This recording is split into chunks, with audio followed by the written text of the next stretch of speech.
নমস্কাৰ। আজি আপোনালোকৰ সৈতে ABUB কাট অফ লিষ্ট আৰু ৰিটেন এক্সামৰ বিষয়ে অকণমান আলোচনা কৰিম বুলি ভাবিছোঁ।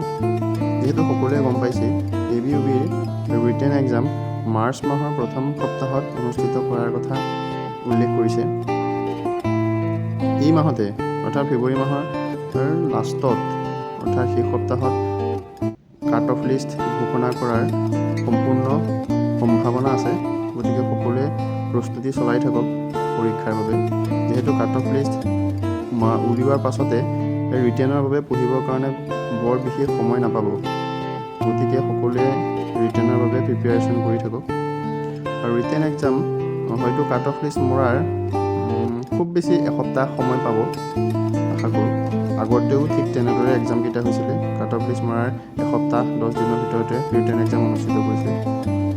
এইবাৰ যিহেতু মাৰ্চ মাহৰ প্ৰথম ভাগতে ৰিটেন এক্সামটো অনুষ্ঠিত কৰাৰ কথা কৈছে, আমি যদি চাওঁ মাৰ্চ মাহৰ প্ৰথমতে দেওবাৰ পৰিছে 2 তাৰিখ আৰু 9 তাৰিখ আৰু 16 তাৰিখে 3টা দেওবাৰ পৰিছে।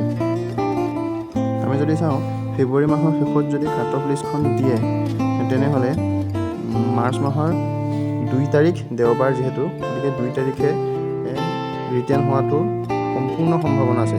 আৰু যদি 2 তাৰিখে কিবা কাৰণত অনুষ্ঠিত কৰিব নোৱাৰে তেনেহ'লে 9 মাৰ্চত DMEৰ এক্সাম আছে। গতিকে 9 মাৰ্চত DMEৰ এক্সামৰ বাবে এই ABUB এক্সামটো অনুষ্ঠিত কৰিব নোৱাৰিব।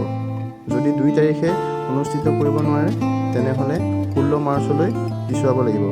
গতিকে আশা কৰোঁ মাৰ্চ মাহৰ 2 তাৰিখে যিহেতু দেওবাৰ, মাৰ্চ মাহৰ 2 তাৰিখেই এই আছাম পুলিচৰ ৰিটেনটো হৈ যাওক। সকলোৱে প্ৰিপেৰেশ্যন কৰি থাকক। কাট অফ লিষ্ট মৰাৰ পাছত যিহেতু বেছি সময় নাপাব আপোনালোকৰ হাতত, গতিকে এতিয়াৰ পাছত পৰা ভালদৰে ৰিটেনৰ বাবে সকলোৱে প্ৰস্তুতি চলাওক।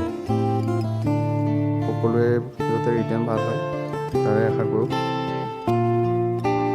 যিহেতু এইবাৰ কম্পিটিশ্যন বহুত হাই, গতিকে সকলোৱে অলপ কষ্ট কৰক ৰিটেনৰ বাবে।